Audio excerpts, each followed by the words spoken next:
নমস্কার বন্ধুরা, সামনেই আসতে চলেছে উৎপন্না একাদশী। মাঘ শীর্ষ মাসের কৃষ্ণপক্ষের একাদশী অত্যন্ত পবিত্র। তবে আমাদের অনেকের মনেই প্রশ্ন রয়েছে, কবে পড়েছে এই একাদশী তিথি? 14ই নভেম্বর নাকি 15ই নভেম্বর? একাদশী ব্রত আপনারা কবে পালন করবেন? পঞ্জিকা অনুসারে সঠিক সময়সূচি, একাদশী তিথি কখন শুরু হচ্ছে, কখন শেষ হচ্ছে, এছাড়াও আমরা জেনে নেব ব্রত পালনের নিয়ম কি রয়েছে, ব্রত মাহাত্ম্য, পারণের সময়সূচি এবং পারণের নিয়ম, এই দিন কোন কাজগুলি আপনারা ভুলেও করবেন না, আর কি খাবেন এবং কি খাবেন না এই একাদশী ব্রতে। তো চলুন বন্ধুরা, আর দেরি না করে ভিডিওটি শুরু করা যাক। যদি আমার চ্যানেলে নতুন হয়ে থাকেন অবশ্যই চ্যানেলটি সাবস্ক্রাইব করে এবং ভিডিওতে একটি লাইক করে শেষ পর্যন্ত সাথে থাকবেন। আশা করি ভিডিওটি আপনাদের জন্য খুবই হেল্পফুল হবে। ভিডিওর মূল পর্বে যাওয়ার আগে শ্রীকৃষ্ণের যারা ভক্ত রয়েছেন অবশ্যই কমেন্ট বক্সে লিখুন হরে কৃষ্ণ, রাধে রাধে। বিষ্ণুকে প্রসন্ন করার জন্য এই একাদশী তিথিতে উপবাস রাখা হয়। এই দিন উপবাস করলে মন নির্মল থাকে, শরীর সুস্থ থাকে। এর প্রভাবে জীবনে সুখ শান্তির আগমন ঘটে। সন্তান লাভ ও আরোগ্য থাকার জন্য এই একাদশীর উপবাস করা হয়। উৎপন্না একাদশীর সাথে জড়িত অন্যান্য পৌরাণিক কাহিনী আমরা শুনব, তবে তার আগে জেনে নেওয়া যাক যে উৎপন্না একাদশী আপনারা কবে পালন করবেন। একাদশী তিথি শুরু হচ্ছে 14ই নভেম্বর 27শে কার্তিক শুক্রবার রাত্রি 3:45 থেকে। একাদশী তিথি সমাপ্ত হচ্ছে 15ই নভেম্বর 28শে কার্তিক শনিবার রাত্রি 4:21। অর্থাৎ এই পরিস্থিতিতে উদয় তিথি অনুযায়ী 15ই নভেম্বর শনিবার দিন একাদশী তিথির পালনই রয়েছে। এই দিনেই আপনাদের এই একাদশীর ব্রতোপবাস এবং নিশি পালন করতে হবে। এই একাদশীতে পারণের সময়সূচি কি রয়েছে? যারা এশিয়া মহাদেশের অন্তর্গত ভারতের যে কোনো রাজ্য থেকে দেখছেন তারা 16ই নভেম্বর রবিবার দিন দুপুর 1:10 থেকে শুরু করে 3:18 মধ্যে পালন করে নেবেন। আর যারা শুধুমাত্র বাংলাদেশ থেকে দেখছেন তারা 3:30 মধ্যে পালন করে নেবেন দুপুর বেলায়। এবার আমরা জেনে নেব এই ব্রত পালনের নিয়মাবলী কি রয়েছে। উৎপন্না একাদশী ব্রত পালনে ভগবান বিষ্ণুর কৃপা পাওয়া যায় এবং সমস্ত পাপ থেকে মুক্তি লাভ করা যায়। এটি একটি শুদ্ধ এবং কঠোর ব্রত। ব্রত পালনের আগের দিন অর্থাৎ চতুর্দশী তিথিতে একবার নিরামিষ আহার গ্রহণ করবেন এবং একাদশীর দিন সূর্যোদয়ের আগে স্নান করে পূজার স্থানে ভগবান বিষ্ণুর প্রতিমা অথবা পট বা চিত্র স্থাপন করে ব্রত পালনের সংকল্প নিন এবং ভগবান বিষ্ণুকে হলুদ ফুল, ফল এবং তুলসী পাতা দিয়ে পূজা করুন। ওম নমো ভগবতে বাসুদেবায় এই মন্ত্র উচ্চারণ করে। এছাড়াও আপনারা এই দিনে শ্রীকৃষ্ণেরও পুজো করতে পারেন। কোনো 5 রকমের মৌসুমী ফলের নৈবেদ্য, এছাড়াও প্রসাদ হিসেবে সন্দেশ, বাতাসা এই সমস্ত আপনারা দিয়ে আরতি করে পুজো করতে পারেন একাদশীর দিনে। যারা এই একাদশী ব্রত পালন করছেন তারা অবশ্যই ভগবান বিষ্ণু অথবা শ্রীকৃষ্ণের পুজো করবেন এই ব্রত যেদিন পালন করবেন সেই দিন, অর্থাৎ একাদশী তিথির মধ্যে। আর এই দিনে আপনারা কি খাবেন কি খাবেন না চলুন জেনে নেওয়া যাক। কোনোভাবেই আমিষ আহার গ্রহণ করা যাবে না।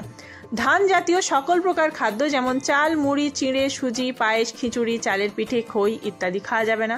গম জাতীয় যে কোনো প্রকার খাদ্য যেমন আটা, ময়দা, সুজি, বেকারি, রুটি কোনো কিছু খাওয়া যাবে না। জব বা ভুট্টা জাতীয় সকল প্রকার খাদ্যও নিষিদ্ধ। ডাল জাতীয় যে কোনো প্রকার খাদ্য, রবি শস্য এই সমস্ত কোনো কিছুই খাওয়া যাবে না। সর্ষের তেল, সয়াবিন তেল, তিলের তেল ইত্যাদিও নিষিদ্ধ। রবি শস্য যে কোনো খাবার একাদশীতে গ্রহণ করলে ব্রত নষ্ট হয়ে যেতে পারে। এছাড়াও যারা নেশা করেন, চা, বিড়ি, সিগারেট, পান, কফি ইত্যাদি নেশার জিনিসও এই দিন না গ্রহণ করাই ভালো। এবার জেনে নেওয়া যাক একাদশীতে পারণের নিয়ম কি রয়েছে। একাদশী তিথির পরের দিন একাদশীর পারণ অর্থাৎ ব্রত ভঙ্গের সময়ের মধ্যে আপনাদের ব্রত ভঙ্গ করতে হবে। যে নির্দিষ্ট সময় পঞ্জিকাতে দেওয়া আছে অর্থাৎ দুপুর 3:18 মধ্যে। সেই সময়ের মধ্যে পঞ্চ রবি শস্য ভগবানকে নিবেদন করবেন। প্রসাদ গ্রহণ করে পালন করা একান্ত দরকার, নতুবা একাদশীর কোনো ফল লাভ হবে না। আপনারা ওই পঞ্চ রবি শস্য দিয়ে ভগবানকে ভোগ অর্পণ করবেন। সেই ভোগ গ্রহণ করে এই একাদশীর উপবাস ভঙ্গ করবেন। একাদশী ব্রত পালনের প্রকৃত উদ্দেশ্য হলো কেবল উপবাস করা নয়, নিরন্তর শ্রী ভগবানের নাম স্মরণ, মনন ও শ্রবণ কীর্তনের মাধ্যমে একাদশীর দিন অতিবাহিত করতে হবে। একাদশী পালনে পরনিন্দা, পরচর্চা, মিথ্যা ভাষণ, ক্রোধ, দুরাচারী সহবাস সম্পূর্ণরূপে নিষিদ্ধ। একাদশী ব্রতের আগের দিন রাত 12টার আগেই আপনাদের অন্ন গ্রহণ করতে হবে। ঘুমানোর আগে ব্রাশ করে মুখের সমস্ত জায়গা ভালোভাবে পরিষ্কার করে তবেই ঘুমোতে হবে, যাতে মুখে কোনো রকম খাবারের টুকরো না থাকে। একাদশীর দিন সবজি কাটার ক্ষেত্রেও আপনাদের সতর্কতা অবলম্বন করতে হবে, কারণ একাদশীতে রক্তক্ষরণ বর্জনীয়। ব্রাশ করার সময় যেহেতু রক্তক্ষরণ হতে পারে, তাই এই দিনও দাঁত ব্রাশ না করাই ভালো।